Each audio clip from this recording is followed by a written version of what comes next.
He kicked me out 8 months pregnant. Then I found out who was pulling the strings. He locked me out, 8 months pregnant, with all my things dumped on the porch, and you won't believe who was behind it all. My name's Rachel, and I'm 34 now. This all began a couple of years ago when I finally went to visit my longtime friend, Vanessa. She'd been begging me to come out and see her for what felt like forever. Vanessa lived in this quaint little town, tree-lined streets, charming houses, the kind of place that feels like it belongs in a postcard. I finally managed to take a break from my hectic job and thought, why not? It was early June, the kind of weather that makes everything feel just a little more alive, warm sunshine, soft breeze. I had no idea at the time, but that trip would completely shift the course of my life. The very first day I arrived, I was just lounging on Vanessa's front porch, soaking in the late afternoon calm. The sun was sinking low, casting that golden kind of glow over everything. It felt peaceful. That's when I saw him, Nate, the guy next door. He was working in his yard, carefully tending to some flowers, totally focused, completely at ease. When our eyes met, something clicked. It's hard to put into words, but I felt this spark, this pull, like we'd known each other in some other life. Vanessa came outside just then and noticed me watching. She casually mentioned that Nate was a genuinely good guy, but hadn't been seeing anyone in a while. The next morning, I went to grab coffee from this cozy little cafe in town, and there he was again, Nate, sitting on his porch with a cup in hand. My stomach did this nervous little flip, but I walked over and said hi. That hello turned into an entire conversation, right there on his porch steps. We clicked almost instantly. Turns out we both love books, long hikes, just being out in nature. Talking to him was so effortless, it was like reconnecting with someone I'd known for years. But my trip was winding down, and I felt this unexpected sadness creeping in. I didn't want to leave. I didn't want to leave him. On my last night, Nate took me out for dinner, not a fancy place, just this sweet little spot near the lake, but something about it felt meaningful. We ended up talking about our goals, dreams, and where we saw ourselves down the line. It wasn't just small talk. It was one of those deep, honest conversations that makes you feel truly seen. When he dropped me off at Vanessa's later that evening, we kissed. And it wasn't just a kiss. It felt important. Like something big was beginning. After I got back home, we couldn't stop talking. Texts, phone calls, voice messages. We were constantly in touch. Every night we'd stay up late just talking about everything and nothing. It felt addictive in the best way. Eventually, we agreed to give long distance a shot. It wasn't easy, but we made it work for a while. We'd take turns visiting each other. He'd come to the city. I'd head back to his town. Those weekends? They were the highlight of my life. I lived for them. Still, the distance wore us down. Saying goodbye each time was gut-wrenching. The emptiness in between visits became harder and harder to bear. So, I started hunting for jobs in his area. I wanted to be with him, to really build something. And I got lucky, landed a solid job, one I was genuinely excited about. So, I moved. It didn't take long to notice something strange, though. Nate had an unusually close bond with his mom, Denise, who was 58 back then. I mean, I get being close with your parents, but this was different. He seemed to run every decision past her, almost like he needed her green light on everything. And Denise, she gave off this vibe that no one would ever be good enough for her son. I often felt like I was being evaluated, like I was some unworthy guest in their world. One evening, not long after Nate and I moved into our new place, we were in the middle of unpacking and making dinner when Denise just appeared. No call, no knock, just walked in. I didn't even know she had a key. It totally caught me off guard, made me feel like our space had been invaded. She didn't stop there either. She started moving things around in our kitchen, saying stuff like, "This is how I've always done it," and "You'll find it more practical to keep the spices over here." I smiled and nodded, but inside, I was boiling. It felt like she was trying to take over, like this was her home instead of ours. And then there were other red flags. Like the night Nate just didn't show up for dinner. When I asked what happened, he brushed it off, changed the subject like it was nothing. Then came the couch incident. We were shopping for furniture and found this perfect sofa, stylish, comfy, fit the space beautifully. We were both excited about it. But when Denise saw it, she wrinkled her nose and said, "Oh, that looks terribly stiff. You should get something more supportive." And just like that, Nate agreed with her. Completely flipped his stance. We walked out of the store with a couch that she liked, a rigid, uncomfortable one I absolutely loathed. Stuff like that kept happening. My opinions just seemed to fade into the background, like I didn't matter. It felt like Denise had this invisible string tied to him, and she was tugging hard. Eventually, I couldn't keep quiet anymore. One night, I let it all out. I told Nate that I felt like Denise was meddling too much, that he always took her side, and that I was beginning to feel like I didn't belong in my own relationship. And he didn't take it well. Not at all. He got upset, really upset. Told me I didn't understand what family loyalty meant. Said Denise was just looking out for us. He told me I just needed to be more patient with her, that I should try harder to get along with Denise. That night, we went to bed without resolving anything. The silence between us was heavy, both of us stewing in frustration. Things only got worse after Nate and I got engaged. That's when Denise started calling constantly, always with helpful ideas for the wedding, which quickly turned into non-negotiable demands. At first, I figured she was just excited, being the groom's mother and all. But it didn't take long to realize she wasn't trying to help, she was trying to take over. She kept insisting that we had to have a traditional church wedding, saying things like, "That's just what's expected in our family," completely ignoring the fact that Nate and I had already agreed on something totally different. We had our hearts set on a quiet outdoor ceremony by the lake, a place that held special meaning for us both. It was peaceful, intimate, and exactly what we wanted. But Denise acted like our wishes didn't matter. Without telling us, she actually booked a church and even scheduled a meeting with the pastor. Nate didn't confront her. Instead, he kept brushing it off, telling me he'd handle it and not to stress. But I was stressed. I felt like we'd suddenly been written out of our own wedding plans. Then came the dress drama. I had finally found the perfect gown, simple, elegant, and it made me feel beautiful in a way I hadn't expected. But when Denise saw it, all she said was, "It's all right, but maybe you should go with something a little more classic, something with more presence." The next thing I knew, she was dragging me to a completely different bridal shop again, without checking with Nate, and trying to pressure me into buying this over-the-top, poofy gown that looked like it belonged in a fairy tale I didn't want to be part of. That was my breaking point. I told her, flat out, that I was choosing my dress, the one I loved, and that was final. Denise was livid. She called me ungrateful, said I should be thankful for her guidance, and even went as far as saying I was making a mistake because she had better taste. I was exhausted, emotionally, mentally, from having to constantly fight to be heard, to make choices for my own wedding. And on the actual day, she didn't stop. She tried to run the show from the moment she arrived, telling the photographer what angles to use, instructing the band on song choices, even rearranging the floral arrangements. She complained about everything, the cake, the seating, the decor, saying none of it was how she would have done it. Eventually, I had to pull her aside and, as calmly as I could, told her to please stop. I asked her to just enjoy the day, to let Nate and me celebrate our love without all the interference. The day was supposed to be about us, not her vision of what a wedding should be. About a year after the wedding, Denise lost her job. The little boutique she'd worked at shut down, and she was crushed. Totally understandable, losing a job at that stage of life is rough. Nate and I talked it through, and we decided to help cover her rent until she got back on her feet. At first, I really felt for her. I did. I even sat with her to update her resume and practiced interview questions together. I wanted her to feel capable and hopeful again. But then, things started to feel off. She'd say she was job hunting, but kept repeating that she was too old and that no one wanted to hire someone her age. She claimed she was being overlooked for younger candidates or told us companies were flat out disrespectful during interviews. Still, I kept encouraging her. I stayed supportive. And then one day, out of nowhere, Nate told me that his mom had said I was rude to her, that I didn't treat her with respect. I was floored. I had bent over backward to be kind and supportive, and now she was lying about me? I told Nate flat out, that wasn't true. I had tried.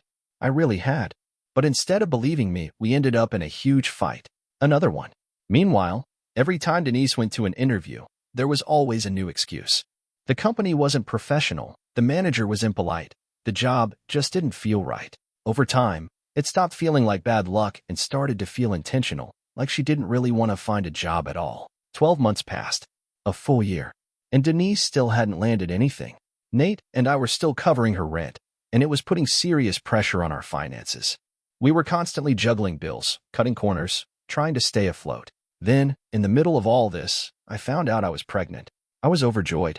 I'd always dreamed of becoming a mom, and the moment I saw that positive test, it felt like everything I'd hoped for was finally happening. Nate was thrilled too. We dove into baby prep, buying tiny clothes, picking out nursery colors, planning every detail with excitement. But around 8 months in, once I hit 8 months pregnant, I had to stop working. I was getting some money through maternity leave, but it was nowhere near what I used to earn. Things got even tighter financially, and the stress was constant. We were barely holding it together. Every day I worried about bills, about the baby, about how fast our savings were disappearing. We knew we couldn't keep covering Denise's rent anymore. As much as we wanted to help, it just wasn't realistic with a baby coming and me not working full-time.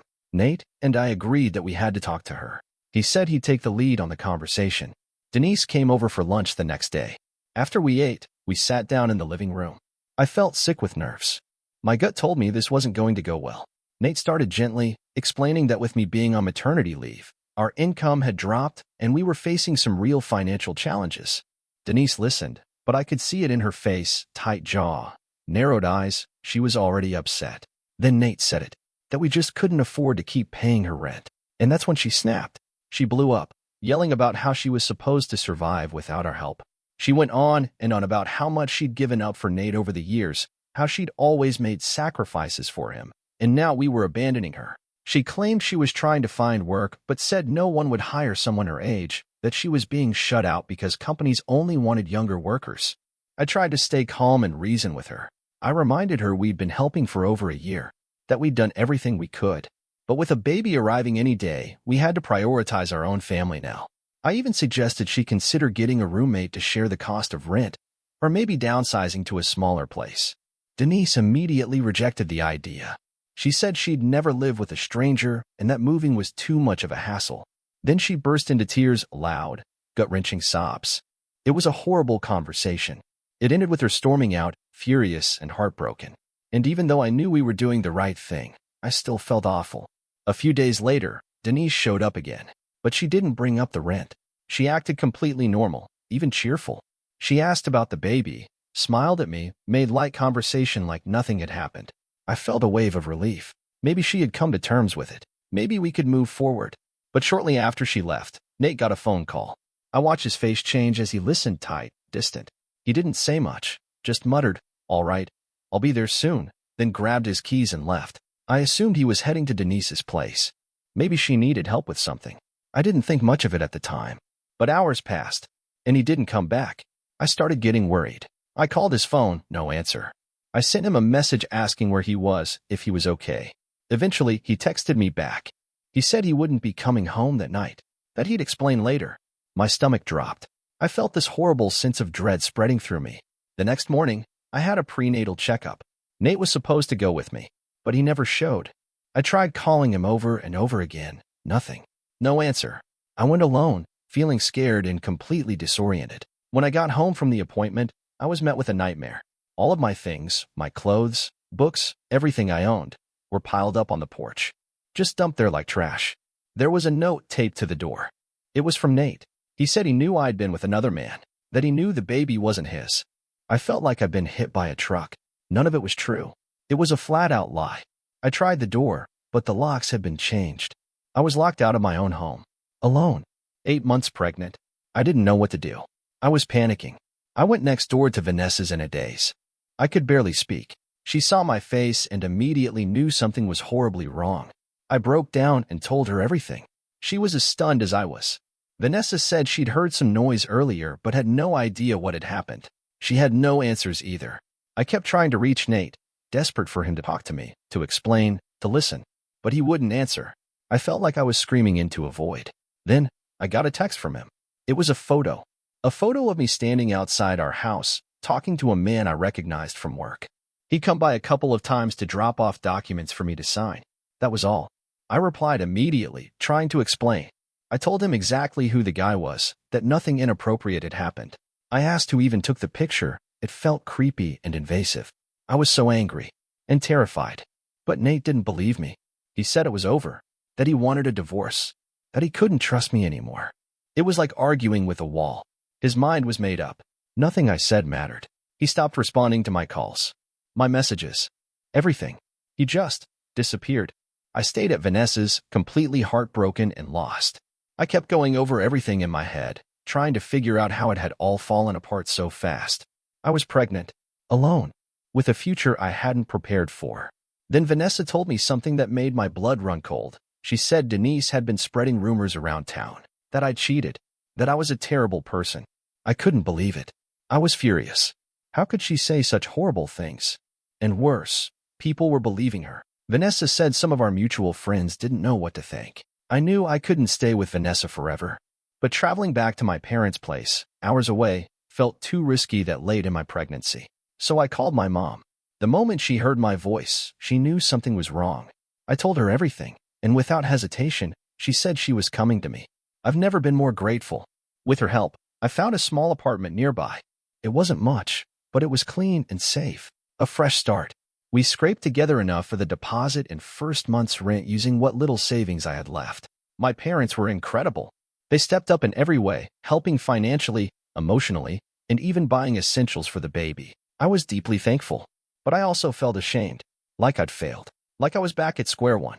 I couldn't stop blaming myself, even though part of me knew I hadn't done anything wrong. Eventually, I went into labor. Nate wasn't there. He didn't call, didn't text. My mom stayed by my side the entire time. I gave birth to a beautiful, healthy baby boy. Even after everything, I still tried to reach Nate. I sent pictures of our son, hoping maybe, just maybe, it would make him feel something. I begged him to get a paternity test to see the truth, but he never responded. He didn't acknowledge the baby. He didn't even consider getting the test done. It was like he'd erased us from his life entirely. Then came the final blow. Divorce papers. At that moment, I knew I had to protect myself, and more importantly, protect my son. So I hired a lawyer.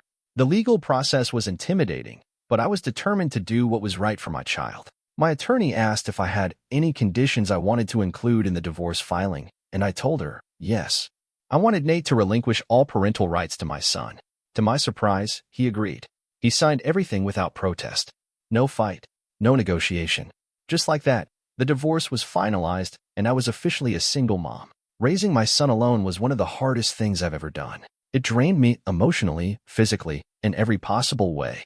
The sleepless nights, the endless responsibilities, the constant pressure to keep it all together. It was overwhelming. I was the sole provider. Everything fell on me. There were moments of joy, of course. My baby's smile, his first words. But there were also dark days. Days I didn't know how I'd make it to bedtime. I don't know how I would have survived without my support system. My mom, my dad, my friends, especially Vanessa. They held me up when I was falling apart. My mom stayed with me for months, helping with the baby so I could catch a few hours of sleep. My dad chipped in financially, easing the stress. Friends brought meals, gave me breaks, and reminded me I wasn't alone. Still, I couldn't help but wish Nate had been there, helping carry the weight, being a father. Then, out of nowhere, I heard he was getting married again. Less than a year after our split. It hit me like a punch in the chest. I felt like he had just moved on, like everything we'd been through, everything I was still carrying, meant nothing. The thought that he might have been seeing this new woman while we were still married, it made everything make a horrible kind of sense. While I was barely holding things together, he was starting a brand new life, and it crushed me. The pain buried me. I sank into a deep depression. But over time, with a lot of support, I started to climb back out. Money was tight, so I had to return to work sooner than I'd planned. Balancing a job and single motherhood was chaos, but my parents stepped in to help with childcare.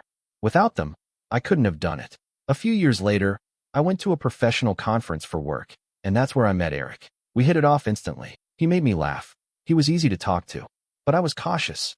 I had wounds, deep ones, from everything I'd been through with Nate. I didn't trust easily.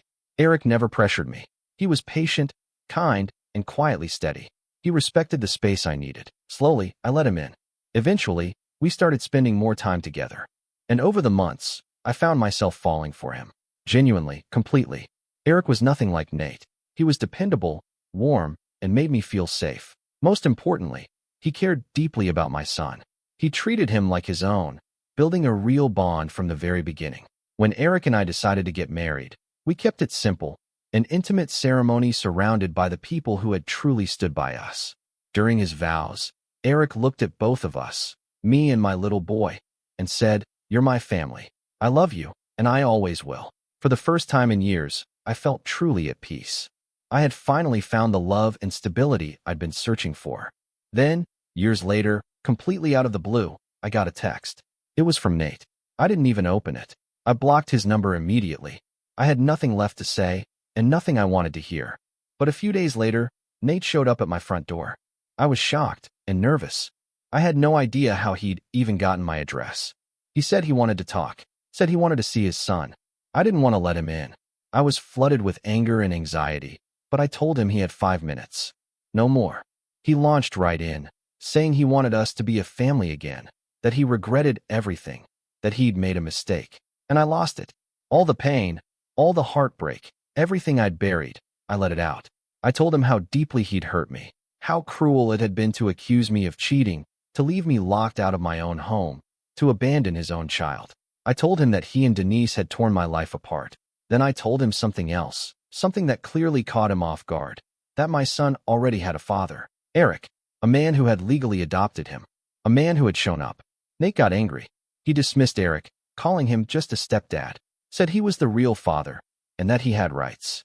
We argued. He kept pushing, saying he deserved to see his son. I reminded him of the truth, that he had signed away those rights, that this was his doing. I started to feel trapped and threatened. I told him, flatly, that if he didn't leave, I was calling the police.